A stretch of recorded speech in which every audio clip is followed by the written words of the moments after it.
Ya, jadi begini, dahulu, Nganjuk itu bukan hanya 2 kadipaten, Mas, ya, bahkan 5.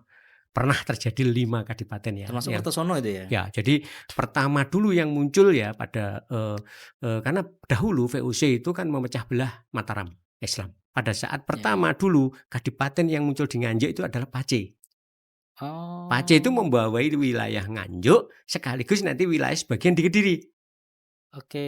Ya, Arah makanya a Bupati arah Pace arah Taroan itu ya berarti? betul, sampai Tarokan ya, sampai nanti Gringging. Itu masih Oh, masuk dulu wilayah wilayah Kadipaten Pace. Makanya ada makamnya Bupati Pace yang di Gringging itu ya. Karena, apa, Kadipaten ini itu tidak berpihak pada VOC, makanya disikat. Itu ya jadi disikat TO lah dengan ya? ya di Ya, TO, jadi DO TO. akhirnya sikat, pecah, hancur ya, akhirnya menjadi, nanti Kadipaten Berbek Bodean. Oh, Muncul. kadipaten ya namanya, Kadipaten, bukan kabupaten ya? belum kabupaten ya. Istilah kabupaten Mmm, nanti setelah pada saat, 1880 itu ya toh 1880 ya menjadi ya. itu ya kabupaten nanti. Nah, nanti kemudian Berbek jadi satu, ya toh, jadi satu ya, tadinya pecah menjadi satu, pecahannya ke Kertosono. Kertosono. Ya, Kertosono ya. Aceh sudah menjadi satu Berbek, itu ya, seperti itu.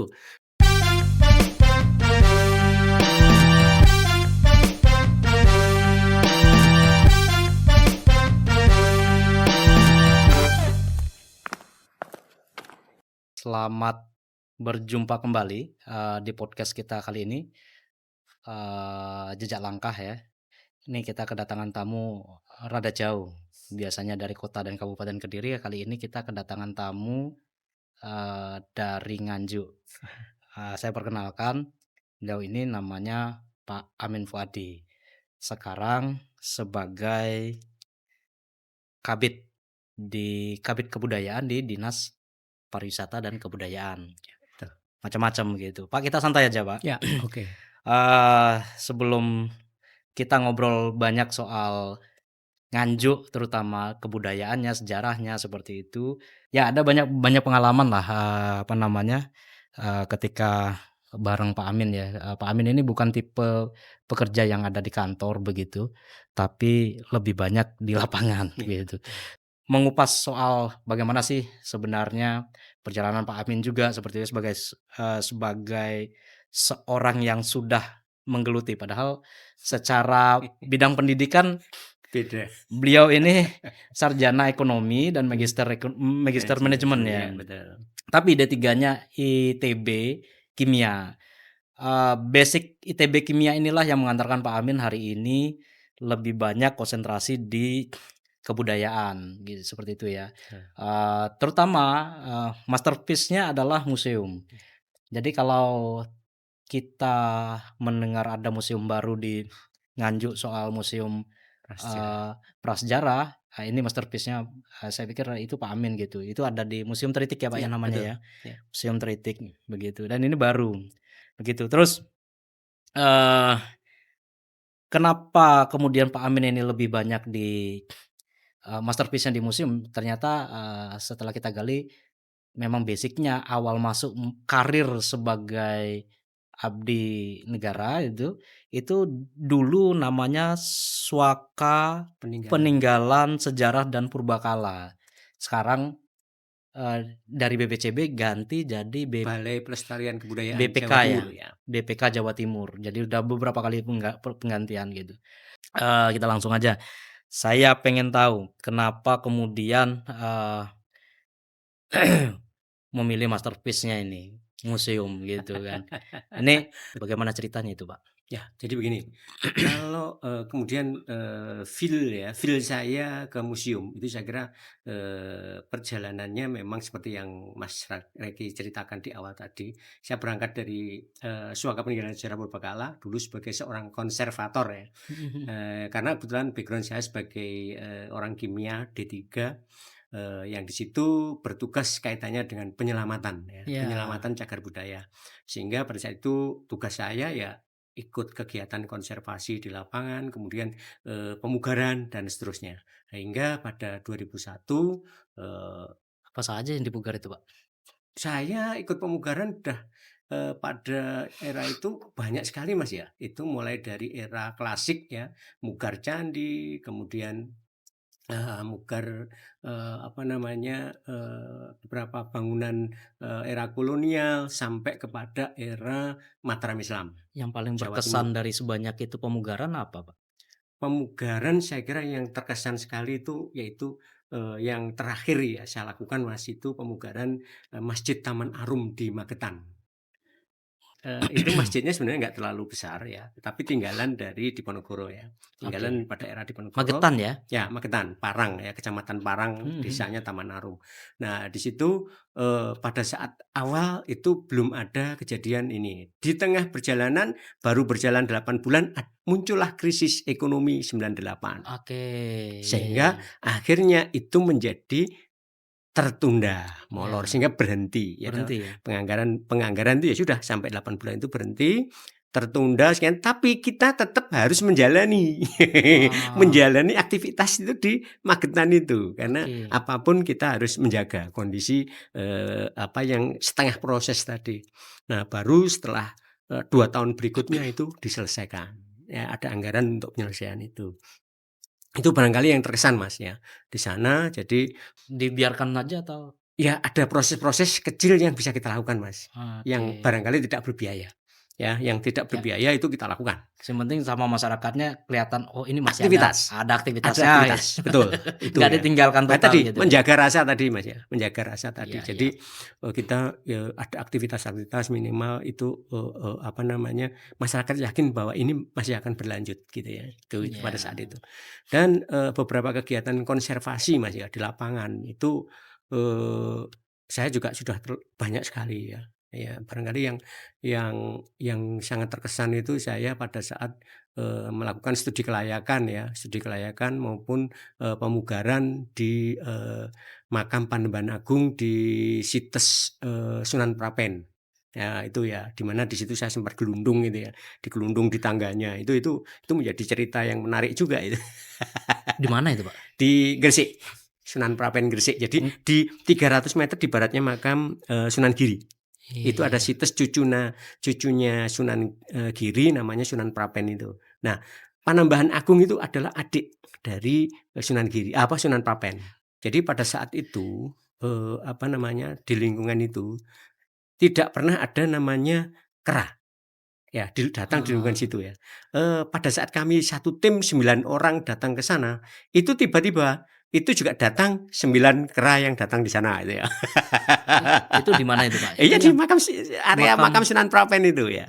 Nah, kebetulan kami ini kan tinggalnya di Werkit ya, Mas. Di Werkit itu, tempat kerja kita ya, iya tempat iya iya menginap juga iya. tempat kerja kita, ya di situ ya. Ada di situ ada, yang kami pugar itu yang tengah, Panembahan Agung. Oke. Karena kebetulan itu, apa, ukirannya bagus, baik ukiran kayu maupun ukuran batu putihnya itu bagus sekali. Dan kondisinya sedang proses apa, mengalami kerusakan yang berat, sehingga kami harus melakukan studi kelayakan. Nah, pada saat studi kelayakan itu, saya datangnya adalah pada saat, apa namanya, bulan puasa, Mas, ya, Iya iya. bulan puasa. Bulan puasa melakukan studi kelayakan di atas seng. Jangan bayangkan itu, luar biasa itu tantangannya ya. Kita kita untuk menjaga iman mukel gitu ya, itu sampai itu ya. Terus kemudian berikutnya, di, beberapa bulan berikutnya akhirnya pelaksanaan, apa namanya, eee, pemugaran tadi ya. Tapi Nah, tidak pernah sampai kerasukan gitu?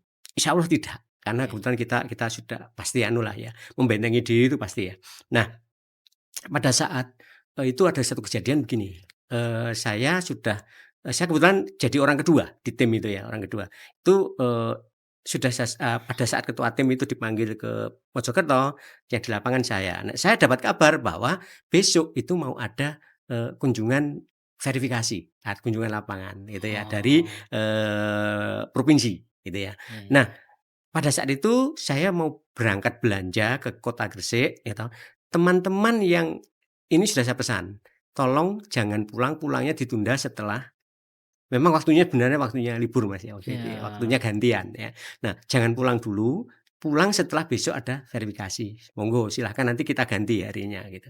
Nah, tetapi pada saat saya pulang itu ternyata teman-teman ini sebagian sudah ada yang pulang. Nah, pada saat saya ngecek ke atas itu kondisinya itu tidak rapi, mekakrah ya. Nah disitulah saya batin misyuh gitu. Iya Namanya jengkel ya, iya iya iya iya iya, capek oke ini oke. tadi misyuh gitu ya. Nah dari situlah ya, setelah Meluapkan itu emosi ya? ya mengeluarkan emosi. Nah pada saat itu di atas itu hanya ada jupel, itu pun berada di dalam makamnya Sunan Prapen. Ya, saya setelah monitor memeriksa di lingkungan pemugaran tadi, saya turun. Nah pada saat mau turun itu ada yang seolah-olah mendorong saya. Nah. Ya, seolah-olah mendorong saya dan betul saya kayak didorong orang. Jadi saya pada saat itu langsung deg deg deg deg ini kaki nggak ngatasi karena kecepatan ini tadi, akhirnya saya gulung. Nah, di bawah saya masih ada satu teman yang kebetulan memang dia nurut dengan omongan saya, itu tinggal satu orang itu. Nah, di situ teriak-teriak, sedang nyapu di bawah itu teriak-teriak. Ya itu. Sampai di bawah akhirnya saya ditolong, kondisi saya karena saya udah gelundung itu sudah tinggal melindungi kepala aja itu ya. Ini gelundung sampai bawah. Ini bundas kabeh itu ya. Iya iya iya. Nah, di situ ya itu yang satu kenangan yang istimewa juga gitu ya bagi saya ya. Nah disitulah kejadian bahwa saya dulu orang yang nggak begitu ya percaya Mas ya, hal gaib itu percaya ya, mistis itu percaya, tetapi nggak yakin banget. Tapi setelah kejadian itu saya menjadi semakin Iya iya iya yakin iya iya. gitu. Iya, Itu cerita yang menarik itu Mas. pengalaman spiritual Ya. gitu ya, didapat dari hal yang Eh, tidak terduga gitu. betul. Dan, sampai hari ini kejadian-kejadian serupa juga sudah jarang kan karena saya, ketika kita apa, dapat titik lokasi candi Ya, peninggalan seperti itu kan kita sering ya, bongkar-bongkar juga betul walaupun ya, nggak semua yang betul. dibongkar gitu. Kita cuma pengen tahu, "Oh Ya, ini ada betul. ini." Jadi gini, kalau pola itu setelah kejadian itu saya akhirnya ya itu karena beberapa teman arkeolog itu paham betul ya dengan saya. Ya makanya Mhm, Adik itu zaman mau tidak mau harus yakin gitu. Nah, dari situlah akhirnya saya yakin ya, oke. yakin terus kebetulan kita banyak beberapa aktivitas yang kaitannya apa ya, boleh dikatakan penguatan moral lah Mbak ya. Dengan Mmm, ya kita gabung dengan teman-teman tuh ya, ikut semacam kegiatan-kegiatan olah kanuragan dan sebagainya dan di situ basicnya agama, berbasic agama. Nah, oke, disitulah kita menjadi semakin kuat, semakin siap. yakin dan pada saat kita berkunjung Tapi soal ke ya, soal kera tadi itu, ya itu Mas. Jadi kera beneran atau betul, kerap beneran Mas. Dan itu pun setelah acara pemugaran kita selesai, itu juga nggak ada. Nggak ada. mmm, Dan kera-kera itu biasanya minta makan kita. oke. Jadi eh, dia suka melongok ke dapur, ke jendela dapur itu melongok. Nah, itu tanda bahwa dia meminta makan. Makanya Makan, selalu setiap hari siap. kita sediakan makanan buat mereka Nih, gitu. Pak, ini agak ini juga, Mhm, bagi publik mungkin agak melenceng juga dari mhm, D3 Kimia ITB, terus menjadi betul. ahlinya ahli di bidang kepurbakalaan misalkan seperti Ya, itu, atau sejarah. nah, betul. Gimana ceritanya? Jadi gini, karena saya di situ apa ya, istilahnya lebih sering berhadapan dengan pada saat saya konservasi, saya kan harus mengetahui barang ini apa namanya, sejarahnya bagaimana, kriterianya bagaimana, itu kan harus saya ketahui betul. Nah, dari situ notabene saya otodidak belajar, ya. Selain dari buku, saya juga banyak belajar dari teman-teman, Rasa ingin tahunya arkeolog itu. Kebetulan rasa ingin tahu saya itu kan luar biasa. Saya begitu disodori buku, saya mesti lahap. Disodori saya lahap. Nah, makanya begitu saya pindah ke Nganjuk, Mas, itu, teman-teman yang jurnalis yang sering gabung dengan saya itu, eee, tidak tahu awalnya saya dikira arkeolog gitu ya, iya iya iya, dikiranya arkeolog. Nah, padahal sebenarnya ya tadi background saya sebenarnya kimia tadi ya. iya iya, Nah, karena ya itu tadi kan mungkin karena rasa ingin tahu saya yang besar dan kemudian saya juga melahap materi-materi, mhm. buku-buku arkeologi yang ini Tapi dan sebenarnya kan awalnya memang menjadi ada agak agak nyambung karena di bagian betul, laboratorium ya. yang notabene harus tahu latar belakang yang kita Oh, selamatkan tadi, kita lestarikan itu oke. harus kita harus tahu. Fungsinya kimia di situ apa, Pak, kalau Pengawetan. pengawetan ya? Jadi satu ya, kita harus tahu, oh ya namanya ini, ya dengan Heeh. kriteria ini kira-kira masanya ini, gitu ya. Nah, Oh, apalagi nanti kalau ada temuan Mas. Nah, kalau temuan itu nanti kita kan ada patina, ada lapisan tanah, itu yang kita iya. kita teliti, Oke. kandungannya apa saja. Ya, kemudian, terutama untuk yang logam, itu ada faktor korosi. Nah, penyebab Mmm. korosinya apa saja? Iya iya Ya, iya iya. kandungan mineral apa saja yang menyebabkan terjadinya korosi. Nah, sehingga, terutama kalau dari temuan ya, temuan baik itu temuan, yang, oleh masyarakat Mhm maupun mhm. temuan pada saat, kegiatan pemugaran, itu selalu penelitiannya lebih detail, Nah gitu. itu. Ya. Ya akhirnya dengan sendirinya otodidak itu tadi ya. Ya, betul. Teman-teman manggilnya arkeolog ya? Betul, saya dikira pada saat ini itu adalah background saya arkeolog, gitu. Ya. Buat teman-teman, kawan-kawan di Iya, lapangan ya kan, beliau heeh, ternyata lulusan kimia ya kan ya, gitu. Oke, Pak, kita kembali ke Nganjuk. Ini Nganjuk ini kan, eee, menarik begitu ya, ya, karena banyak sekali, apa namanya, dulu wacana soal boyongan, terus hari jadi, itu kan betul, riuh gitu. betul, Sebenarnya kan gak ada problem mau riuh ya, seperti apa, tinggal kita memantapkan yang mana yang paling logis, yang mana paling bisa diterima kan begitu. betul, betul sekali, Nah, Mas. dari Pak Amin sendiri seperti apa melihatnya? Karena melihat Nganjuk, katakanlah Nganjuk ada yang bilang soal artinya Tanah kemenangan, tanah ya, kemenangan gitu, Anjuk Ladang itu tanah kemenangan. ya, Bener nggak sih seperti itu gitu kan? ya, Atau ada perspektif lain gitu soal Anjuk Ladang itu sendiri? betul, Eee Mulai dari Nganjuk, Anjuk Ladang gitu kan, hmm, terus sampai ke artinya tadi, Tanah ya, Kemenangan tadi, itu bagaimana, Pak? ya. Oke, terima kasih, Mas. Jadi begini, memang Nganjuk ini luar biasa kalau kita,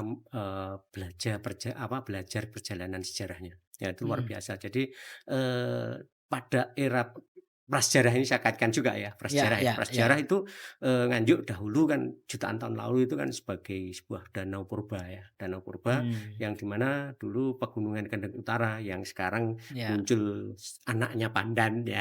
iya, Pandan itu dulu adalah area, yang dataran tinggi, yang di mhm, situ banyak dihuni hewan-hewan purba, ya toh, yang akhirnya mmm, kita temukanlah iya, fosil-fosilnya di area, Tritik, hutan teliti itu wilayah ya, hutan Tritik itu. Nah, itu yang mhm. jenengan sudah saya ajak belusukan ke hutan itu pada saat itu. Nah, kemudian perjalanan berikutnya itu dengan danau ini mengering ya, mengering menjadi daratan itu, Itu akhirnya danau ya, Pak, ya akhirnya? ya danau Bukan laut purba. ya berarti? Iya, Karena kan dulu kita laut dapat dangkal.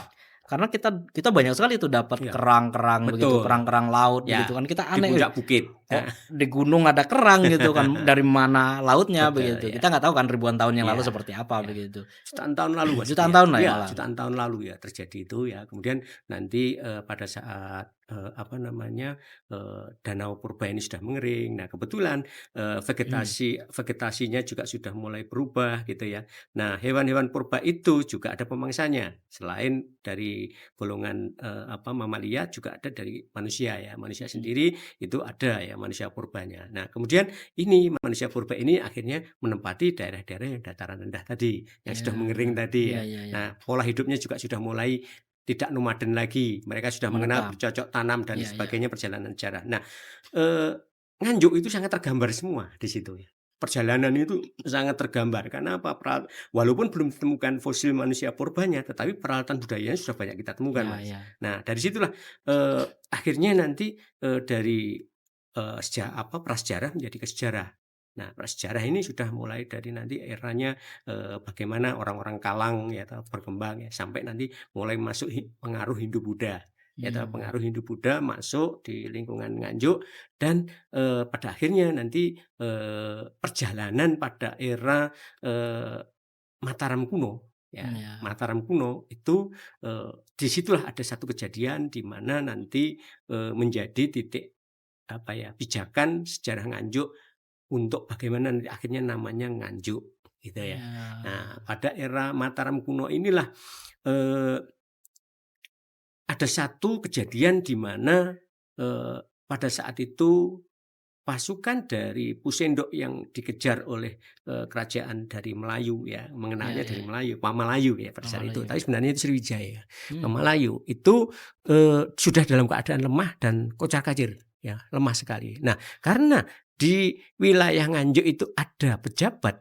yang notabene juga pejabat dari Mataram kuno, yaitu Pu ya, Samgat Pu Anjuk Ladang tadi ya.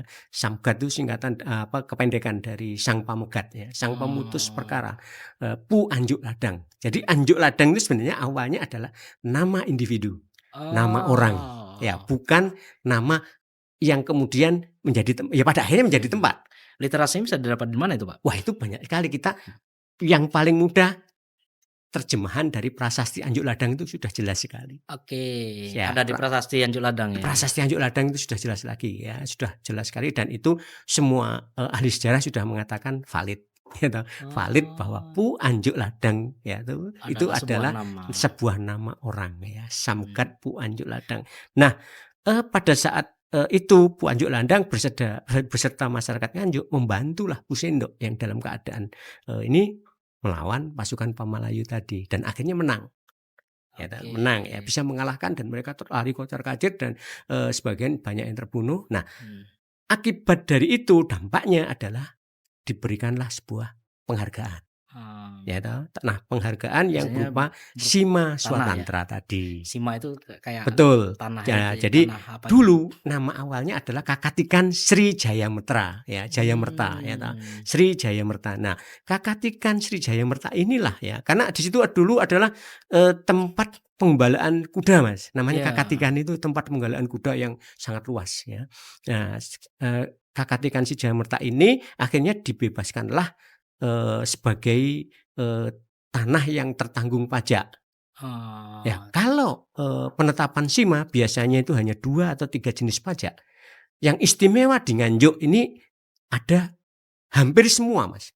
Konon sekitar 12-13 jenis pajak kehidupan pada saat itu dibebaskan oleh Pu Sendok. Itu yang menjadi istimewa. Makanya menjadi Sima Swatantra itu benar-benar di situ istimewa banget ya.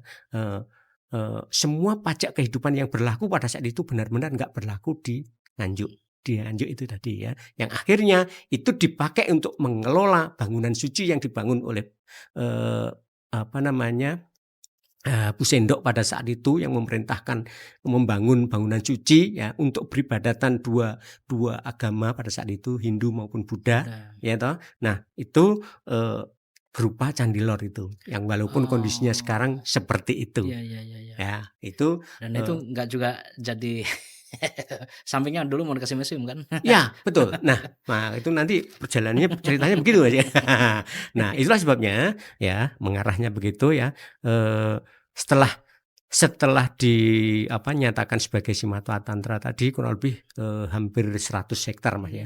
80 berapa gitu ya hektar itu kalau hitungannya itu ya. Nah, itu sebagai sebuah Sima. Nah, karena di sini ketokohan Pu Anjuk Ladang itulah ya, akhirnya tempat di situ melekat menjadi tanah Pu Anjuk Ladang, menjadi Anjuk Ladang. Lokasinya menjadi Anjuk Ladang. Nah, biasanya orang Jawa itu kan mau kemana toh ya, mau kemana, mau ke Anjuk Ladang itu kan panjang gitu. Mau ke Anjuk gitu ya, mau ke Anjuk. Nah, lama-lama mau ke Anjuk itu menjadi Nganjuk, ada tambahan seselan di depannya itu menjadi mau ke Nganjuk. Ya, itu jadi tanah yang awalnya menjadi labelnya Pu Anjuk Ladang tadi menjadi sebuah tempat ya toh, yang berkembang pada akhirnya menjadi Nganjuk. Nah, itu perkembangannya, Mas ya. Jadi soal tanah kemenangan itu. Nah, begini, kalau ada yang mengatakan itu sebuah kalimat Anjuk Ladang itu tanah kemenangan, Anjuk itu kemenangan, Ladang itu tanah, itu saya kira tidak tepat ya, kurang tepat karena barangkali dari sisi kalau gramatikal dipotong-potong ladang mungkin sawah ya, sawah ya, diplesetkan lagi menjadi tanah, bisa ya. Tapi Anjuk, nah kita kalau kata-kata Anjuk ini kita nyari di Sanskerta itu tidak ada yang ini ya, Anjuk sudah dilakukan. Iya, sudah kita cari ya bersama tim ya. Kami tim penelusuran sejarah itu kebetulan ada Mas ya, kita tim ya, termasuk teman-teman komunitas juga membantu ya. Itu kita mencari kata yang namanya Anjuk menjadi kemenangan itu kita belum menemukan. Yang gitu ada ya. apa, Pak?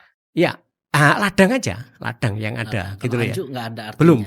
Belum ada. Kita karena belum. Itu nama orang. Betul, memang. Itu nama orang ya, nama orang. Tapi saya yakin nama orang pun pasti punya makna dulu itu.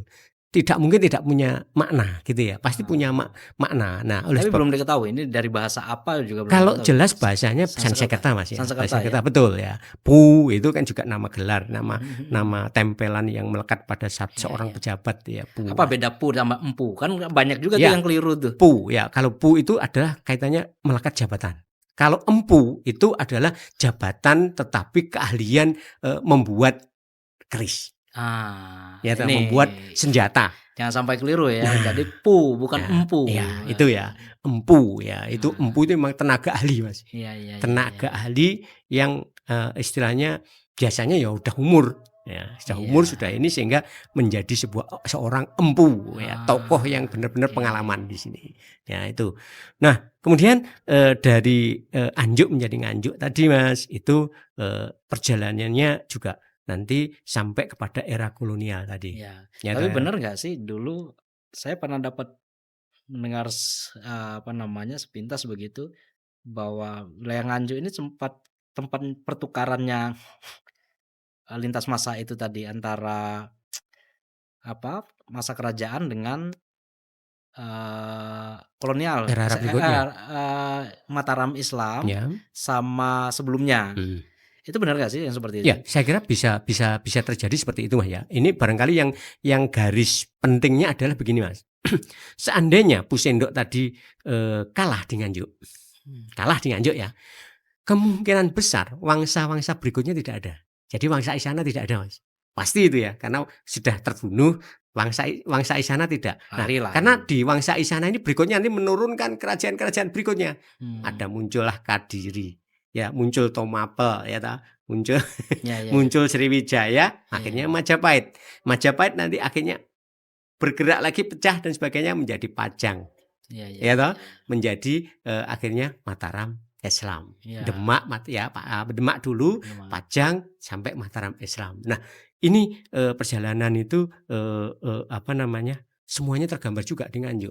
Peran-peran itu Ya. di masing-masing era itu ada peran-peran itu. Ini Contoh ya.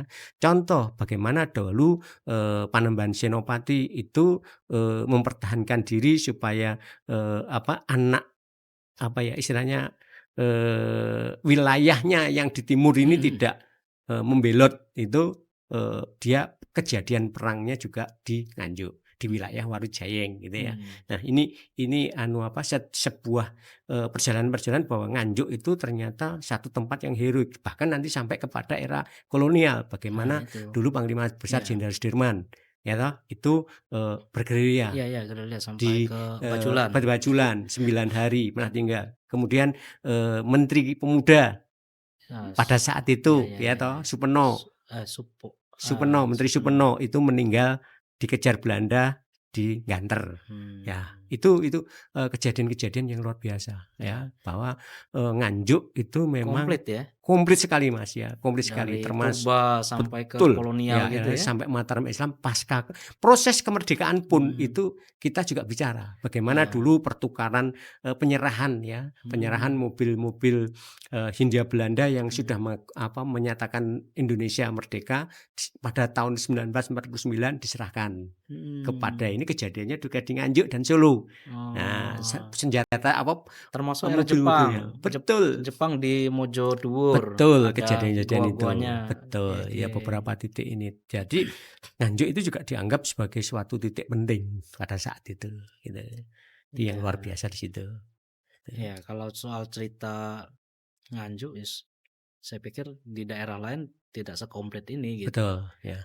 Karena terakhir yang saya sama Pak Amin ketemu di daerah perkampungan itu daerah Loceret itu. Ya. Ini Pak yang cerita soal bagaimana kemudian lahir Nganjuk, Kabupaten Nganjuk seperti itu kan. Ya. Okay. Itu kan juga terjadi di era masa kerajaan kan. Ya, peralihan itu ya. Peralihan kan. Yang katanya dulu ada 2 kabupaten, yaitu Kabupaten Godean dan Kabupaten Brebek. Ya. Nah, terus akhirnya ada istilah boyongan dan lain sebagainya. Itu bagaimana ceritanya, Pak? Ya, jadi begini.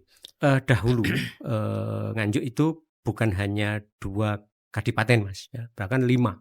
Pernah terjadi 5 kadipaten ya. Termasuk Kertosono itu ya? Ya, jadi pertama dulu yang muncul ya pada karena dahulu VOC itu kan memecah belah Mataram Islam. Ya toh, dipecah belah sehingga menjadi bagaimana wilayah-wilayah yang dikuasai oleh Mataram Islam itu akhirnya nanti sebagian itu akan tercaplok oleh VOC ya. Nah, itu dilakukan. Nah, termasuk diantaranya pada saat pertama dulu kadipaten yang muncul di Nganjuk itu adalah Pace. Pace itu membawai wilayah Nganjuk sekaligus nanti wilayah sebagian di Kediri. Oke, Nah, arah makanya Bupati arah Pace arah Taroan itu ya berarti? betul, sampai Tarokan ya, sampai nanti Gringging, itu masih Oh, masuk dulu wilayah wilayah Kadipaten Pace. Makanya ada makamnya Bupati Pace yang di Gringging itu ya. oh Itu ya, gitu? heeh, di Pojoroto apa itu ya, itu ada ya. Terus, Oh, nanti karena, Kadipaten ini itu tidak berpihak pada VOC, makanya disikat, ya gitu, jadi disikat TO lah dengan ya? ya di Ya TO, jadi DO TO. akhirnya sikat, pecah, hancur ya, akhirnya menjadi, nanti Kadipaten Berbek Bodean, Oh, muncul. kadipaten ya namanya Kadipaten, bukan kabupaten ya? belum kabupaten ya, istilah kabupaten Mhm, nanti setelah pada saat, 1880 itu ya toh 1880 ya menjadi ya. itu ya kabupaten nanti. Nah, Kadipaten itu kemudian nanti dipecah lagi, ada Kertosono. Ya, Ya, nanti kemudian Berbek jadi satu, ya toh, jadi satu ya, tadinya pecah menjadi satu, pecahannya ke Kertosono. Kertosono. Ya, Kertosono ya. Aceh sudah menjadi satu Berbek. Itu ya, seperti itu. Nah, nanti itu pun sempat dibagi-bagi lagi menjadi distrik-distrik kecil ya. Ada Gemenggeng, ada Warujayeng, ada dan sebagainya itu ya. Mhm. Itu di bawah tadi ya. Nah, pada akhirnya pada tahun 18 berapa itu ya, itu ada satu setelah adanya perjanjian Giyanti, itu kadipaten tinggal satu, yaitu tinggal Berbek. Mmm, Berbek beribu kota di Berbek. Nah, kemudian pada saat, akhir, ya pada 1660 Belanda kan mulai, pengaruh, revolusi industri industri di Prancis, Eropa, ya Prancis itu Eropa mulai ada itu, termasuk di Indonesia. Hindia mhm. Belanda itu melakukannya pengaruh itu dengan membangun jaringan rel kereta api. Oh, Ya toh, jaringan rel kereta api itu dimulai sekitar, 1870 berapa, 6 itu kalau nggak salah. Nah, nanti, pada saat, 1880 itu sudah settle jaringan itu. Dari iya iya. mulai Banyuwangi sampai itu Makanya, terjalin. Nganjuk ini nggak masuk Dendels ya? Nggak jalannya nggak ada yang barengan Dendels ya? Masuk, Masuk ya? masuk juga. Yang mana, Jadi Pak? itu diawali dengan jalan ya, jalan dulu ya, Ah, Dendels dulu ya, mhm ini. Ini mhm. yang saya ceritakan tadi adalah yang era, kereta apinya, ya. Oke. Sebelum kereta api itu jalan dulu. Jalan raya itu yang Oh. Anyer Panderukan itu, Nganjuk masuk itu dulu. Oh, oke Ya oke itu oke. ya, itu. Terus, ya itu perkembangan, teknologi industri tadi ya, revolusi industri tadi, Mhm mhm. munculnya, rel kereta itu. Ya, dengan muncul rel kereta, karena Brebek ini kan jauh dengan letaknya jalur kereta. Nah, Iya, yang terdekat adalah Nganjuk. Ya toh. Nganjuk dan Nah, Kertosono. akhirnya yang tadi Kadipaten Kertosono, Nganjuk, dan Berbek dirangkum jadi satu menjadi Kadipaten Berbek, ya toh, beribu kota di Berbek, akhirnya menjadi Kadipaten Berbek, dipindahlah ke Nganjuk, beribu kota di Nganjuk. Oke. Itu 6 Juni kejadiannya, pemerintahan itu diboyong pada 6 Juni 1880. Itu pemerintahan ya berarti? Pemerintahannya yang Pemerintahan diboyong ya, diboyong. pemerintahannya dan bangunannya sudah diawali sebelumnya Oke. itu ya. Ya. Nah, masjid, jami dan sebagainya itu juga Ya. 1880. Ini yang menarik di Pendopo. Nganjuk itu kan itu, Hmm. boyongannya sendiri di 6 Juni, Hari jadinya hari Nganjuk jadinya sendiri, sendiri, betul. 10 April Ya, ini kan begitu. betul. Nah, kalau kita mengacu prasasti Anjuk Ladang itu adalah munculnya nama Nganjuk menjadi hari jadi Nganjuk. Oh gitu. Ya, Ini hampir beda hampir hampir tidak sama dengan mmm, hari jadi Kabupaten Nganjuk loh ya, mhm. beda. Nah, nanti saya jelaskan lagi ya, saya Oh, jelaskan lagi nih ya. Ini hari jadi Nganjuk sehingga muncul nama Nganjuk. Nah, itu eee, 10 10 April April. 937 Masehi. Oke. Itu ya. Nah, kemudian nih tadi boyong pemerintahan tadi ya toh, itu dari Kadipaten Berbek beribu kota di Nganjuk Nganjuk. 6 Juni 1880. Oke. Ya, kemudian pada 1 Januari 1929 ditetapkanlah ya toh, Kadipaten Nganjuk beribu kota di Nganjuk. 1 Yaitu Januari. 1 Januari 1929 itu sudah menjadi Regenskap Nganjuk atau Kabupaten Nganjuk. Lanskapnya lumayan panjang ya, Nganjuk. Panjang, lumayan panjang itu tadi. Tinggal milih bahasanya, Betul, mau ya, pakai yang mana kita betul. gitu. Nah, itu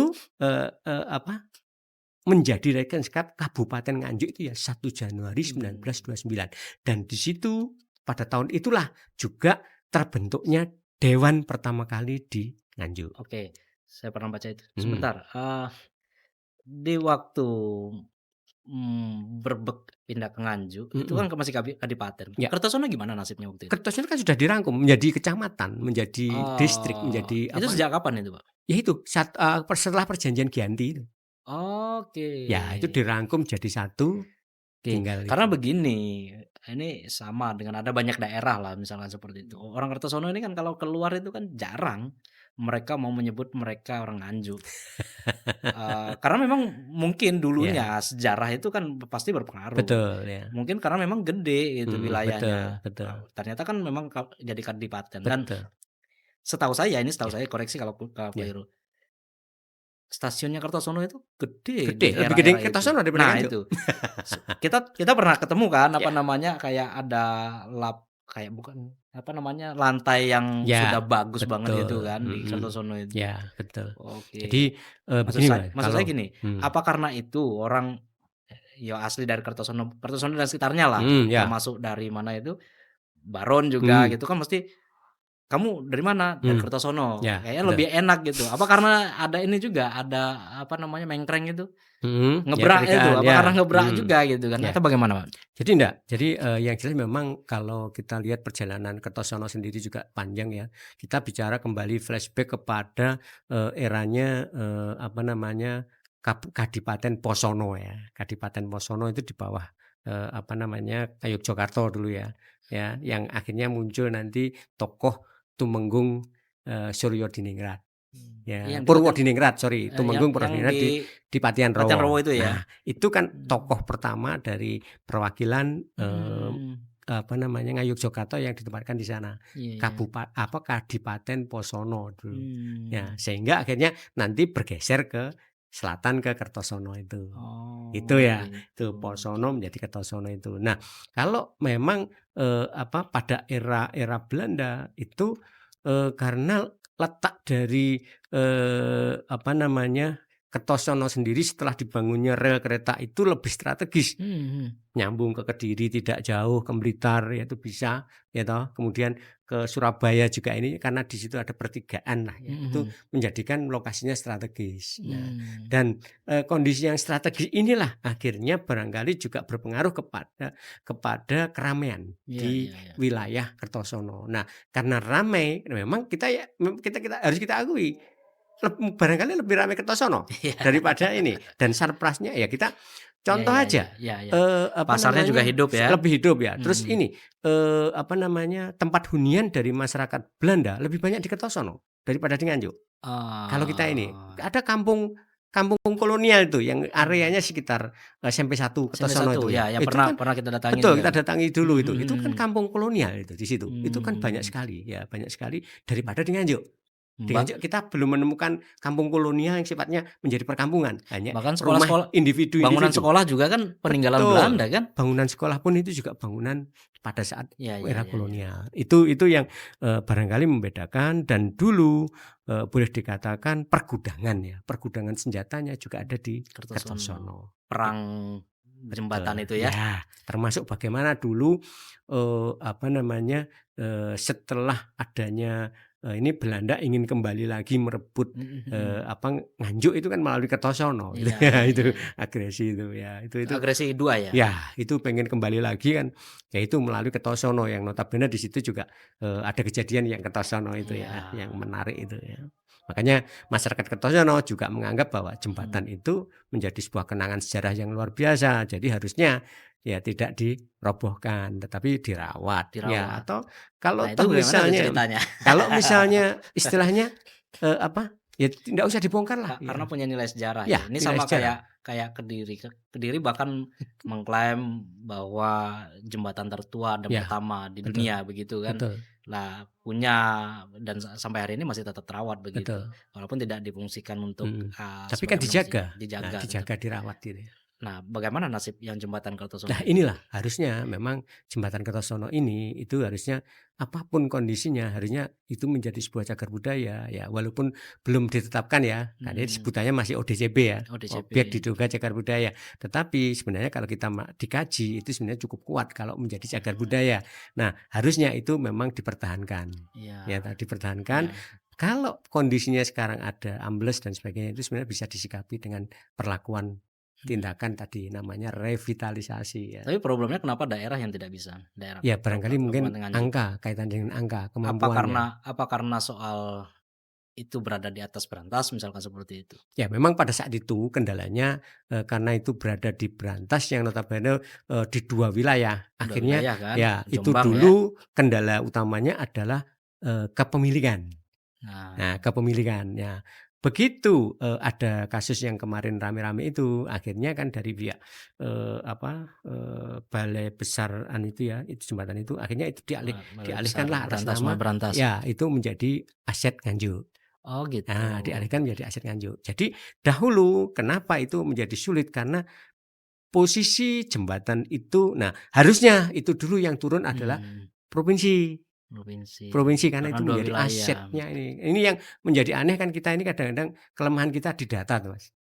Contoh ya, sebagai contoh ya, pada saat kami menelusuri, itu dulu namanya adalah Jawatan, Jawatan Pengelolaan Sungai di Surabaya. Mestinya harusnya itu ya BBWS itu sekarang Iya. berkembangnya, harusnya begitu ya. Tetapi pada saat kita cari datanya itu nggak ada. Kelemahan kita kan di situ. Nah, padahal Belanda itu orang kalau masa data kan bagus. Bagus banget. Bagus ya. Bagus banget. Itu terakhirnya yaitu di Balai di Jawatan Pengelolaan Sungai Surabaya. Itu ya dulu. Nah, kalau seperti itu harusnya kan menjadi ranahnya provinsi. Jadi BBWS itu menjadi ranahnya provinsi. Itu karena berada di 2 wilayah Ya. daerah Karena kabupaten. kita itu Gitu. paling sering melupakan sejarah kan begitu. Betul. Itu problemnya itu. Betul. Sehingga sekarang lupa Betul. gitu, banyak lupa dan Ya, gitu. padahal Pak Karno juga mengatakan jas merah jangan Ya. sekali-sekali merupakan sejarah gitu. Ya. Oke Pak, selain Kertosono ini juga banyak juga dilakukan ritual-ritual ya. Saya Ya. sebut ritual begitu. Di setiap ada kegiatan ulang tahun di Kabupaten Manusuk Sima. Ya. Nah ini apa bedanya dengan daerah lain Pak? Namanya hampir sama ya. Betul. Apa memang itu bahasa apa sih sebenarnya? Jadi itu bahasa Sanskerta, Manusuk Sima itu adalah sebuah upacara penetapan. Ya, penetapan menjadi sebuah sima. Gitu. Jadi di mana tempat itu ditetapkan sebagai sebuah sima itu ada pengukuhan. Iya. Ya, upacara pengukuhannya adalah dengan Manusuk Sima itu. Nah, Manusuk Sima itu upacara yang mau diawali dengan nanti penyerahan pasek-pasek atau penghargaan-penghargaan karena atas jasa pasti diberikan sebuah pembebasan pajak itu karena ada prestasi. Nah, pembelian pasek itu wujud dari penghargaannya. Ada sesuatu yang diberikan terhadap raja atau kerajaan gitu ya. Nah, dan raja memberi hadiah. Betul, ya memberi hadiah atas peran masyarakat setempat tadi. Nah, setelah memberikan pasek-pasek itu biasanya juga nanti sebaliknya ucapan terima kasih dari warga setempat itu memberikan hadiah kepada raja. Itu Mas ya, sama masih pasek-pasek juga, bahannya beda ini aja ya. Nah, berikutnya nanti ada sebuah upacara yang penetapannya ya ditentukan ya sebagai sima ya. Jadi di situ raja bersabda gitu ya sebagai sima ya. Nah, upacaranya ditetapkan oleh seorang tokoh yang namanya Makudur. Dengan upacara ya diantaranya menyembelih ayam ya menyembelih ayam kemudian nanti memecah telur ya toh. Nah, dan di situ kemudian dibacakan sapata ya. Sapata ini adalah kayak sabda gitu. Sabda raja yang dibacakan oleh sang pemimpin agama upacara tadi itu menggambarkan siapa saja yang melanggar sabda raja kaitannya dengan penetapan sima ini itu akan memperoleh bala. Nah, dan sapata ini berlaku sepanjang masa sampai ke belakang gitu ya. Nah, itulah setelah upacara tadi ya itu akan ada pesta pora. Ya, pesta pora makan-makan ya, ada barangkali kalau misalnya di lingkungan itu ada senimannya, tari menari dan sebagainya gitu. Dan itu dilakukan persis Pak sekarang dan Betul. diulangi lagi gitu. Betul. Dengan versi yang sekarang ya pastinya ya. Kalau di Nganjuk ini kita Manusuk Sima ini lengkap Mas. Jadi mulai dari awal ini sampai nanti ke pesta poranya, walaupun pesta poranya itu dalam bentuk yang sederhana gitu ya, Iya. itu ada. Nah, sedangkan Nggak motong kerbau gitu, Pak?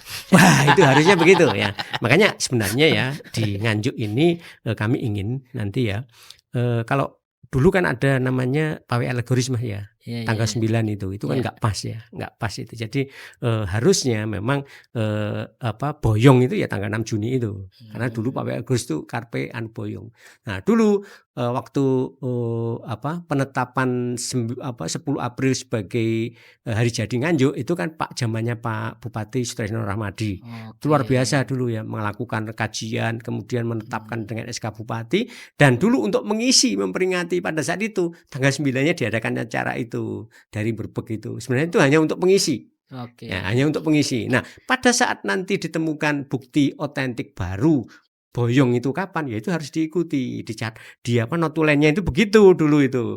Ya, jadi Pak Hari Mintarsi pada saat itu yang sebagai notulen itu benar-benar ingat itu ya. Jadi kami pernah wawancarai Pak Hari Mintarsi itu seperti itu. Ya, itu jadi makanya saya setiap diundang di acara kaitannya pawai alegorisnya nggak cocok, karena itu dulu hanya sebenarnya untuk Ngisi keinginan aja. dari Pak untuk mengisi aja. Kenapa harus menjadi ritual tahunan gitu resmi ya, gitu ya. resmi. Nah, kebetulan kami bersama teman-teman komunitas Kota Sejuk itu dulu menemukan bukti yang akhirnya kita sodorkan ya toh, dan itu akhirnya disetujui dan ditetapkan 6 Juni itu sebagai hari boyong. Nah, dan itu akhirnya bergeserlah ke Ya, sana. setidaknya kalau kita ngelihat sekarang semakin bertempat untuk berjualan kan Betul. begitu. Jadi memang kita dulu juga walaupun dulu sempat Mas ya terjadi nyun sewu. Ya biasalah ya.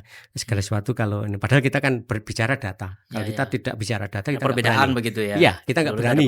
Ya, kita nggak berani bahwa data. Kalau kita tidak mengacu data, hanya omon-omon gitu, hanya cerita dari kita nggak berani. Kita harus by data. Ya, by data. Nah, pada saat nanti ditemukan data baru dan itu barangkali lebih valid, nggak apa-apa.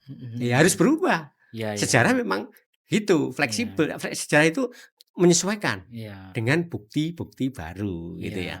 Nah, hingga saat ini yang kita temukan baru data yang boyong 6 Juni tadi gitu loh. Artinya soal perbedaan ini kan harusnya tidak disikapi dengan arogansi begitu kan. Harus disikapi dengan kematangan seperti itu ya. Jadi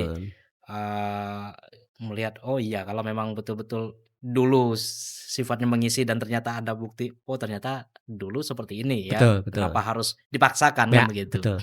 Makanya kami gini ya, untuk di Kediri, Kota Kediri itu manusuk sima kan dilakukan hanya di alur belakangnya ya, di pesta poranya itu. Nah, sebenarnya kami juga sudah sempat diskusi menyampaikan kepada teman-teman yang dari Kota Kediri, coba laksanakan yang ininya. Nah, mereka masih belum menentukan belum bisa tahu data, karena kalau di kami Nganjuk itu sudah ada data di prasastinya, sudah bicara apa yang saja yang dilakukan itu sudah tertulis runut. Nah, makanya teman Kediri ini harapan saya kan coba lakukan manusuk simanya yang ini gitu. Nah, alhamdulillah kita pada saat itu begitu menemukan itu kita bisa laksanakan sepenuhnya, dan itu sudah akhirnya diakomodir. Awal-awalnya kita tidak diakomodir Mas oleh Pemkab. Ya, tapi akhirnya saya waktu mengikuti berjalan perdebatannya, cuma saya tidak menulis. Akhirnya apapun bukti sejarah tidak bisa dipungkiri. Nah, di situ akhirnya diakomodir hingga sekarang ini gitu. Pak, saya kan kadang eman begitu ya. Sejarah itu kan kalau nggak ditulis kan hilang kan. Betul, termasuk kayak yang tadi itu kenapa kemudian kita bisa kuat memutuskan kalau 6 Juni itu boyong gitu kan. Itu kan juga berdasarkan tulis ya. Tulis betul. dan SK Belanda itu. Nah, begitu. Nah, maksud saya dari cerita yang sebanyak ini tadi, ada nggak rencana untuk dibukukan gitu? Atau sudah pernah dibukukan begitu? Kalau pembukuannya sudah Mas ya, kebetulan kita bekerja sama dengan arsip ya, perpustakaan ya, kita kebetulan kita ini sering kerjasama, dan akhirnya dari via Arpus itu yang fasilitasi ya untuk membentuk satu tim penelusuran sejarah. Dan itu kita sudah cetak ya Pak ya? Ya sudah, dan cetak. Jadi kita sudah menyusun 3 buku Mas ya. Yang pertama itu era prasejarah. Spesifik era prasejarah.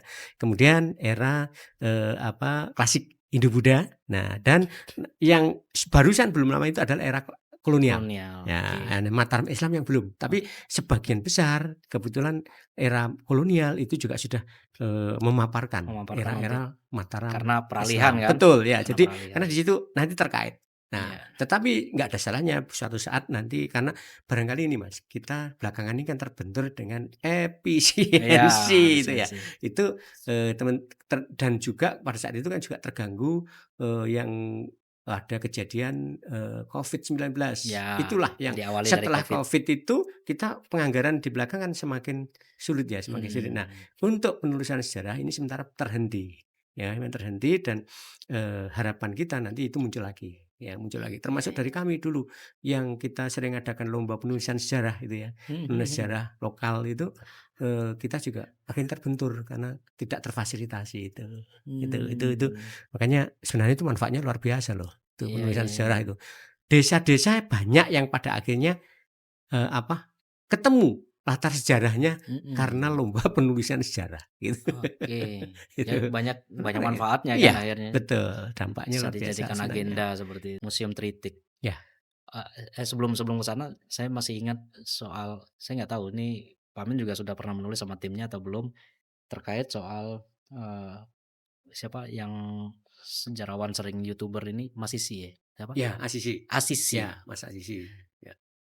Dia sempat bilang pemerintahan yang paling bagus itu role model kita di Indonesia itu sebenarnya sudah punya pemerintahan bagus. Ya. Di era siapa? Dia sebut era masa klasik. Betul. Dan Nganjuk punya itu Ya. gitu. Nah, sempat menulis soal pemerintahannya nggak Pak? Ya, jadi begini, pada saat kita bekerja sama dengan Balai Pelestarian Kebudayaan Wilayah 11 dulu awalnya belum BPK Jatim ya.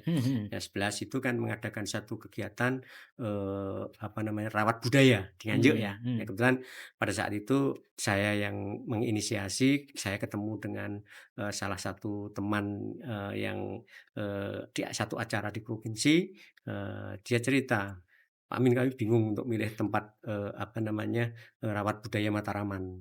Ya, Mataraman untuk di wilayah sana. Mataraman itu kan meliputi sekitar 12 kabupaten ya.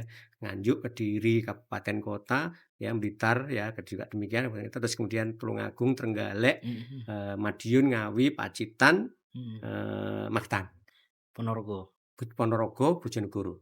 Oh, Nah, Bojonegoro masuk? Bojonegoro masuk sini. Itu wilayah Mataraman ya. Ada 12 kabupaten Mas ya. Nah, kami bingung tempatnya. Lah kenapa? Terus akhirnya saya guyon. Lah kenapa nggak taruh Nganjuk aja ya gitu. Gitu Pak Amin ya. Yaudah Pak Amin, ayo ikut. Nah, akhirnya saya diajak ketemulah sama kepalanya BPK pada saat itu. Baru saja terlantik yaitu Bu Endah itu. Nah, saya Oke. ngobrol, "Bu Endah, kenapa nggak ditaruh Nganjuk?" "Gitu ya Pak ya." "Oke Pak Amin, coba kita pertimbangkan." Nah, akhirnya menjadi catatan di situ, Bu Endah ya. Nah, eee, pada saat itu di Nganjuk itu baru tahun sebelumnya ya. Nah, pada saat mulai tahun berikutnya saya dikabari, "Pak Amin, kita rawat budaya kita positifkan di Nganjuk. Tolong untuk diinisiasi nanti ke Pak Bupati." Gitu. Akhirnya ya udah kita dapat surat, dan akhirnya saya sampaikan kepada kepala dinas. Pada saat itu kepala dinasnya Bu Handari Ningsih ya, terus akhirnya sampaikan pada bupati dan itu diterima. Nah, kegiatannya di antaranya salah satunya adalah diskusi, yaitu Oke. diskusi tentang sejarah Nganjuk itu. Nah, kita undang bintang tamunya Mas Asisi itu. Nah, di situ Ya. Mas Asisi juga mengupas tuntas ya kaitannya dengan bahwa Nganjuk itu sebenarnya bisa jadi role model Iya, yang iya, luar iya, iya. biasa. Karena apa? Kejadian-kejadian di Nganjuk pada era klasik itu luar biasa dan itu menggambarkan sistem pemerintahan pada saat itu juga sudah berjalan dengan baik. Yang baik, baik banget nih Gitu, katanya. dengan baik walaupun di situ pemimpinnya ini bukan pemimpin yang sifatnya adipati, ya bukan. Tetapi kepemimpinan di sini aman, tentram, damai itu menjadi sesuatu yang luar biasa, gitu loh. Nah, itu harus bisa menjadi role model, contoh dalam Oke. pengelolaan pemerintahan. Tapi itu sempat ditulis nggak di dalam bukunya maksud saya? Belum belum. Jadi hanya disampaikan jadi materi pada saat itu ya. Oke. Materi itu ya bahwa sejarah Nganjuk luar Sa biasa itu ya. saya ya waktu waktu Mas Sisi itu menyampaikan itu saya malah menjadi ya penasaran Mhm, sebenarnya seperti apa begitu kan. mhm. Tuh, oke Pak, selain itu ya, saya selama di Nganjuk dari 2017 itu kan, mencatat ujuk-ujuk muncul Tritik. Lah gimana ceritanya ini? Tritik kok jadi sementara 2 gagal begitu? Ya, begitu loh Mas, istimewanya ya. Jadi begini, tahun 2019 tuh ya, saya dulu juga berdasarkan ngobrol dengan teman-teman itu ya, Iya iya iya. terus kemudian juga, pada saat itu juga ada penyampaian dari teman-teman jurnalis itu yang sudah komunikasi dengan, apa namanya, ketua DPR pada saat itu ya, yang mengatakan bahwa Museum Anjuk Ladang itu diinginkan untuk bisa jadi perluasannya di kantor DPRD. Kantor Nah, dewan, ya. ya kantor dewan pada saat itu. Nah, berhubung seperti itu akhirnya saya punya inisiatif, oke kalau kalau memang nanti Museum Anjuk Ladang itu mau dipakai untuk perlebaran kantor dewan, berarti Museum Anjuk Ladang harus dipindah ke Candi Lor aja, sesuai dengan latar Mmm. sejarah kejadian. Itu akan luar biasa gitu ya. Nah dan, sebisa mungkin itu, nanti menjadi satu kesatuan dengan Taman Rekreasi Anjuk Ladang, sehingga kalau misalnya harus berbayar, itu Mmm. benar-benar layak. Iya iya. Ya toh, benar-benar layak dan itu, orang berkunjung ke sana menjadi satu kesatuan, ke museum juga ke tempat hiburannya di Taman Rekreasi Anjuk Ladang. Nah, kita akhirnya membuat, rancangannya berupa desain engineering-nya, Mas. Ya Iya. detail desain DED ya, Ya DD-nya sudah jadi Detail itu. Engineering Design ya, itu kita sudah buat pada saat itu, sampai pada saat itu, kita melibatkan tim dari ITS ya. Udah 3D kan? Ya udah Iya 3D, kita buatkan 3D, panjenengan juga sudah lihat itu ya. sudah Nah, hasilnya dapat nih. seperti itu Heeh. dan itu sudah Bagus banget. diedarkan, diangkat oleh beberapa teman jurnalis Mmm. beberapa kali. Iya iya. Karena saking apa, istilahnya di situ boleh dikatakan idenya luar biasa Iya gitu iya ya. iya iya iya. Jadi dari 3D itu Nah, aja maksud saya ide itu menarik gitu. didapat dari mana, Pak? Kok bisa ditaruh di Candi Lor begitu? Ya karena Apa itu tadi. lewat mimpi? Jadi kayak itu tadi Mas, karena saya ingin itu kalau dipindahkan ke Candi Lor sesuai dengan latar sejarahnya. Oke. Nah, Tral sendiri, Taman Rekreasi Anjuk Ladang itu kan kurang memadai. Iya Nah, iya. itu kalau menjadi satu kesatuan akan menarik. Karena lamanya juga Taman Rekreasi Anjuk Ladang, kenapa nggak jadikan jadi satu, Museum Anjuk Ladang, Taman Rekreasi Anjuk Ladang, ya toh? Itu, Ah. konsep berpikir saya sederhana aja pada saat itu. Nah, eee, sedangkan untuk penataannya itu memang saya ingin museum tuh jangan ada apa ya, kesannya apa, untuk menampung barang kuno, tempatnya kuno, Mhm, ya ya ya. kumuh, saya nggak mau. Ya ya Saya ya. ingin modern. Gitu loh Ya. ya. Karena di situ pusat informasi ilmu pengetahuan. Mmm. Jadi harus menarik, orang datang ke sana harus menarik, harus dapat ilmu dari sana. Nah itu konsep berpikirnya seperti itu. Makanya Mmm. dalam penataan itu, konsepnya itu teman-teman yang perancang dari ITS itu geleng-geleng kepala dengan konsep yang saya lemparkan itu. Makanya Mmm. jadinya juga menarik gitu. Ya ya ya. Nah, waktu berjalan ternyata pemerintah daerah belum bisa mengakomodir pembebasan lahan. Sampai Oh. pada akhirnya Berapa berjalan hektarnya itu ya? minim pada saat itu Ti awal 2 hektar saya. 3 kan? Tetapi Oh 2 keinginan ya? ya 2 hektar, keinginan Mmm. saya 5 hektar pada saat Ya itu, 5. kan dengan taman rekreasinya itu Ya. 5 hektar. Nah, akhirnya belum bisa terrealisasi karena berbagai macam keadaan tadi Mmm. ya. Nah, waktu berjalan dengan ditemukannya kebetulan pada saat itu ada laporan temuan, apa namanya, batu meteor. Oh ya, Ya, batu meteor. diperkirakan batu meteor itu ya, yang juga apa, saya merangkul teman-teman radar itu ya, eee, akhirnya saya melaporkan yang sesuai dengan ini adalah ke Badan Geologi. Saya Ah. kirimkan surat ke sana. Nah, diturunkanlah tim. Nah, pada saat itu tim ke sini, nah kebetulan yang timnya itu juga alumni dari ITB. Ya ya. Nah, di situ saya jadi komunikasi, nah panjang lebar gini gini gini. Nah, diterjunkanlah tim apa, ke lapangan, Mmm. nah kita dampingi sampai ini. Nah, berikutnya dimunculkan lagi untuk tim survei, kaitannya dengan sebaran fosil di Nganjuk. Iya. Tim tahun berikutnya itu ya. Nah, Iya. dari pada saat tim turun inilah Mas, saya terjadi dialog diskusi dengan mereka. Iya. Nah, di antaranya mereka cerita, "Ini kami juga tidak akan lama lagi akan membangun, site museum Pak Amin di Nusa Tenggara Timur kalau nggak Timur salah." NTT ya? Ya, NTT pada itu. Loh, wah ada tuh Mas seperti itu? Ya ada Pak Amin, memang ada, kita selalu ini, belum lama ini kita meresmikan di, Cisaat, ya, aduh di Cisaat, Jawa Barat? Ciamis ya, Iya Jawa Ciamis Barat ya, kan? Jawa Mhm. Barat. Nah, itu seperti apa Mas itu? Kita dibagi Mhm linknya, "Ini Pak mhm. Amin kalau mau lihat." Nah, saya iseng, "Lah Iya iya kenapa iya. di sini nggak dibangun Mas? Apa nggak bisa?" Ya mungkin saja Pak Amin gitu jawabannya teman-teman ya dari Iya. Museum Geologi. Iseng ceritanya Iya, berarti. jadi diskusi ya habis makan Iya iya kita iya iya. iseng ngobrol-ngobrol gitu ya. Hmm. Kenapa Nganjuk nggak bisa gitu? Harusnya bisa saya gitu kan. Iya Pak Amin oke.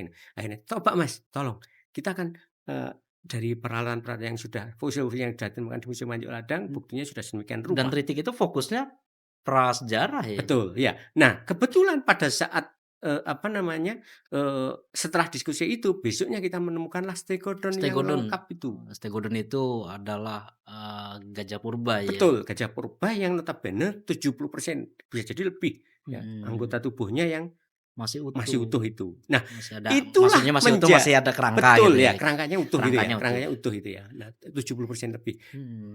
Itulah yang menjadi pijakan Mas, teman-teman Museum Geologi itu untuk Oke. menyampaikan kepada pimpinannya.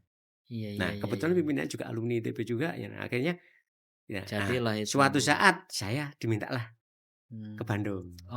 Saya Oh, sowan ke Bandung, kita ngobrol, diskusi, "Oke Pak Amin, kita putuskan nanti untuk tahun berikutnya museum di Nganjuk." itu tahun berapa itu, Pak? Itu 2122 Mas. Oh gitu. Ya itu ya. Terus, apa namanya, pada saat itu 22 kalau nggak salah ya. Nah, cuma kami tidak bisa membangun anu Pak Amin, apa namanya, tolong difasilitasi dari pemerintah Kabupaten Nganjuk. Nah, Mhm. kebetulan kami ini kan sebenarnya sudah memproses, pengusulan pembangunan museum di Tritik itu secara APBD itu tahun 2021 Mas. Oh gitu. Tapi tempatnya di lahan perhutani yang harus berizin pada Oh, KLHK, yang wah akhirnya lama. batal karena kelamaan turun, anggarannya nggak bisa Iya, pasti lama. aplikasikan, akhirnya baliklah ke kas daerah.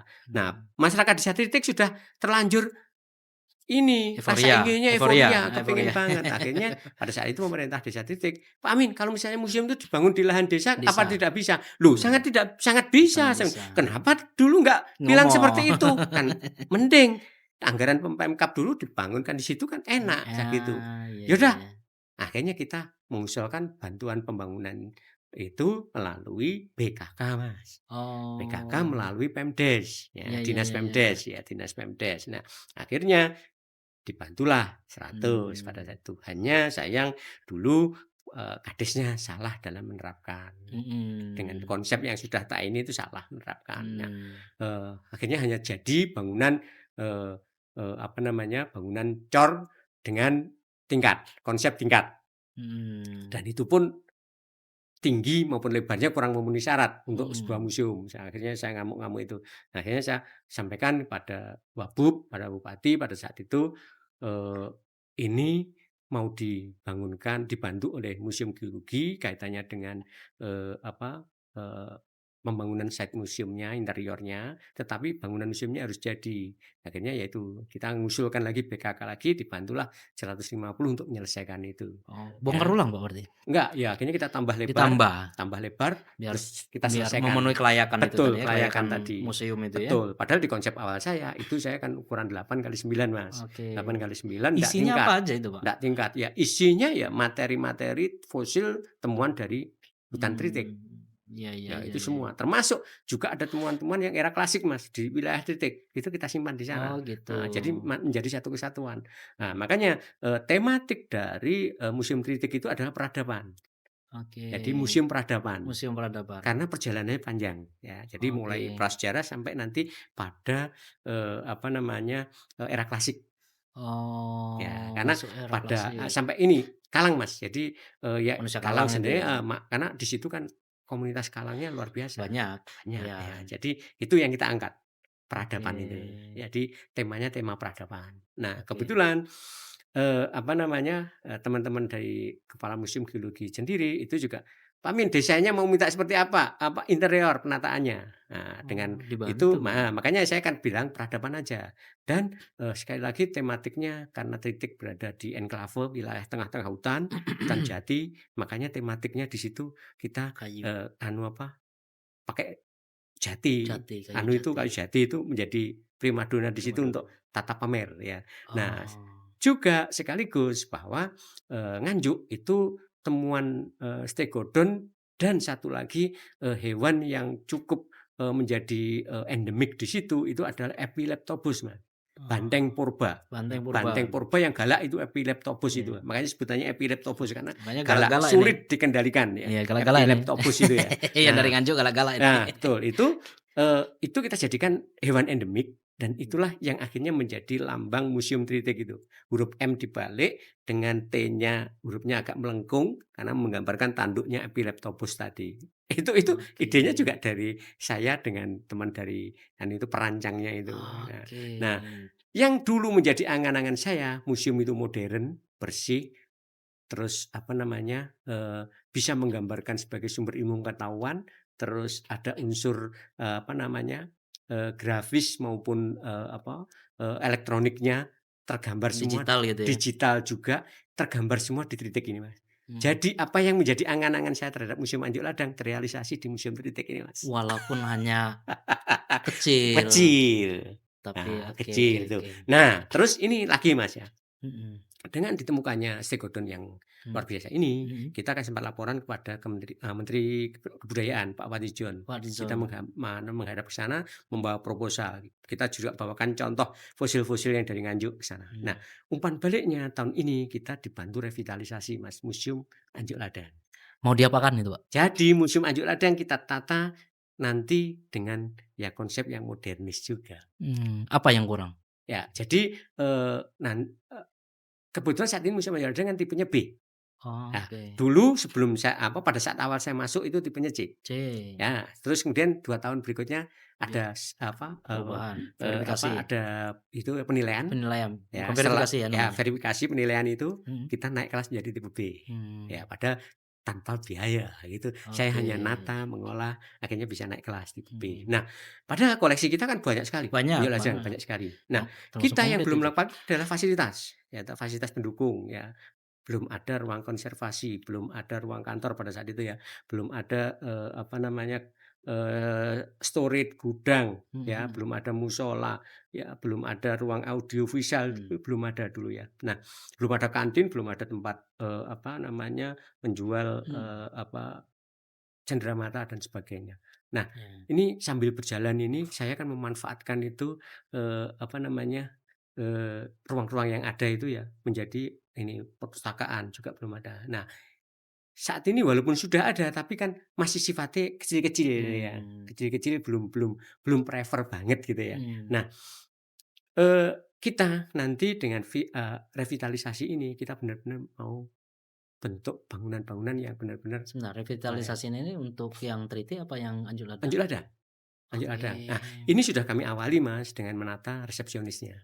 Resepsionisnya kalau Mas Raki masuk itu sudah beda. Sudah beda. Ya, sudah beda dengan yang dulu. Nah, ini mau ke tipe A, Pak. Iya, kita Apa ingin bedanya, naik Pak? ke tipe A. Tipe A Kalau nanti tipe A fasilitasnya fasilitas harus benar-benar ya layak berarti termasuk nanti ada playground anak itu juga harus ada. Nah, taman bermain Taman ya. bermain Nah, anak itu ya. harus ada. Makanya kita Itu tata. nanti retribusinya naik lagi nanti kalau jadi tipe A. Itu bisa. Kalau sekarang kan masih Betul. 3.000 dewasa, 2.000 anak-anak ya. Sangat mungkin ya. Jadi nanti yang kita sajikan itu benar-benar dengan ya walaupun katakanlah kita memunculkan koleksi klasik, tetapi kita dengan sajian yang menarik. Jadi kita konsepnya begitu, Mas. Nah, dari museum dari Kementerian Kebudayaan sendiri ada seperti itu ya. Nah, dari Museum Geologi ya pada saat setelah peresmian kita godo kepala badan geologi maupun kepala museum geologi itu untuk membantu setting karena mereka settingnya bagus-bagus. Bagus ya. Kita minta bantuan settingnya penataan Museum Anjuk Ladang. Mereka nyanggupi digambarkan. Bahkan nanti untuk penataannya mereka siap bantu. Ini kekuatan doa, nih kekuatan itu langit. lobby, Mas. Sekali lagi kita tadi pada saat kita melayani mereka, melayani mereka itu kita nggak ada jarak, kedekatan dan kita full, Mas. Kita bantu lahir batin dan mereka itu yang menjadi mereka menjadi umpan baliknya itu ke kita pun menjadi itu adalah itu. Prinsip yang saya pakai dengan teman-teman kan itu. Ayo kita full, bantu full, nggak usah ini, tapi nanti suatu saat kita mesti akan ada umpan baliknya. Saya gambarkan. Kalau di Tritik ini berbayar juga nggak? Sementara ini belum ya, Belum ya, sementara ini gratis ya? belum karena, fasilitas-fasilitas yang lain kan masih kurang ya. Ini buat teman-teman yang misalkan mau ke sana ya silakan ya, ini Iya banyak hal yang bisa dipelajari iya, gitu kan, betul. mengetahui Nganjuk prasejarah kayak gitu kan. Nah ini kan kebetulan ini Mas, Mmm, replika Stegodonya nanti kan kita dibantu 2, yang satu di lokasi itu, eee, seperti asli asli temuan ya. ya, seperti asli letaknya temuan-temuan seperti apa itu akan ada, nanti ada juga ada pelindungnya Mhm ya. mhm. Yang satu lagi dipasang utuh itu nanti di museum, Tritik Kritik. juga. Nah tentu itu nanti butuh bangunan, joglo. Nah ini yang Mhm. kita masih mikir juga gitu, tapi kita sudah Di ngonsep Google dengan Map ada ya? Sudah ada ya? sudah ada. Sudah ada Nanti titiknya ayo ya? kita main, saya ajak Oh, nanti saya Tritik sana. saya Ini. pengen ngajak yo Tim, setidaknya monggo tim ya, nanti ajak ke sana ya. Kita, heeh, sama-sama. Jadi, eee, saat ini yang mhm. mengelola adalah Pok Darwis, Mas. Oh, Pak Ya, Darwis, Pok ya. Darwis. Nah, kami ini mendampingi, Desa Tritik itu sebenarnya kan sudah 7 tahun, Mas, ya. Untuk bagaimana Tritik ini bisa menjadi sebuah desa wisata. Ya ya ya Ya, bersama tim komunitas Kota Sejuk itu ya. Kita menjadikan mereka karena apa? Sebenarnya di sana itu potensinya luar biasa untuk dikembangkan menjadi sebuah wisata ya. yang dengan karakter khusus, prasejarah Prasejarah. dan geologi. Oh, geologi juga ya? Oh, iya Iya, sih yang prasejarah dan itu geologi tadi ya? terkait, saling terkait. Nah, Mmm, potensinya luar biasa, tetapi itu masyarakat belum ngeh. Nah, baru mmm, setelah terbangunnya museum inilah, Mas, itu mereka mmm, mulai perlahan-lahan mulai ini. Nah, nanti dengan tambahnya geoset-geoset yang ada, menjadikan Tritik menjadi karakter mmm, kunjungan wisata yang berbeda itu ya, sangat-sangat mungkin, gitu. siap. Makanya Pak Wabub kan, di angan-angan saya kan bahwa Tritik nanti akan menjadi sebuah geopark, Mas, prasejarah ya. Iya iya iya. Ya, jadi nanti dari saat ini menjadi geosite ya, site museum, jadi geoset-geoset akan menjadi sebuah geowisata. Geowisata nanti naik lagi menjadi geopark, Oh, menjadi geopark. Nah, Pak Wabub dan Pak Bupati pada saat itu memerintahkan saya pokoknya harus jadi geopark. Nah, pada masa kerja saya tinggal September nanti. ya itu yang saya mau tanyakan itu butuh berapa lama begitu kan? Padahal untuk menjadi sebuah geopark Bojonegoro aja berapa tahun Lah itu. itu, wong Nah, untuk jadi museum aja butuh betul, menunda. betul. Makanya ini ya, kami langkah awalnya adalah kita membuat kajian-kajian, Mas. Ya, Kajian-kajian geoset-geoset ini, ya oke ya. oke. Nah, geoset-geoset ini kita kajian, nah nanti kajiannya kita akan tingkatkan pada menjadi geowisata. Mmm, Nah, setelah geowisata kita, SK-kan, kita usulkan menjadi geopark. iya oke. Tahapannya begitu, gitu. Oke, Mmm. itu, ada mau kita sudah 1 jam ini, nggak kerasa ya, udah 1 jam lebih malah, Iya iya, nggak kerasa heeh. begitu. Ada yang mau disampaikan Pak ditutup untuk penutup Ya, saya closing kira, statement-nya? closing statement-nya gini, Nganjuk itu luar biasa. Jadi, harapan saya seluruh komponen yang ada di Nganjuk ini bisa memahami. Mari kita kembangkan, kita jadikan Nganjuk menjadi, tempat yang luar biasa. Itu Mas, saya kira. Siap, terima kasih, Pak Amin. Itu ya, podcast kita semoga apa yang dicita-citakan, apa yang diangan-angankan bisa terwujud kayak gitu. Ya sebagai, jurnalis di lapangan ya tentunya tetap mendukung begitu, karena itu keren gitu kan. Terima kasih Pak Amin atas kehadirannya di Jejak Langkah, ini juga jejak langkah kita pakai ya kan, Ya, siap. ada kaitannya sama sejarah juga ya. Ya. Terima kasih, atas kehadirannya, sampai berjumpa di lain waktu dan teman-teman say goodbye. Assalamualaikum warahmatullahi wabarakatuh. Waalaikumsalam warahmatullahi wabarakatuh.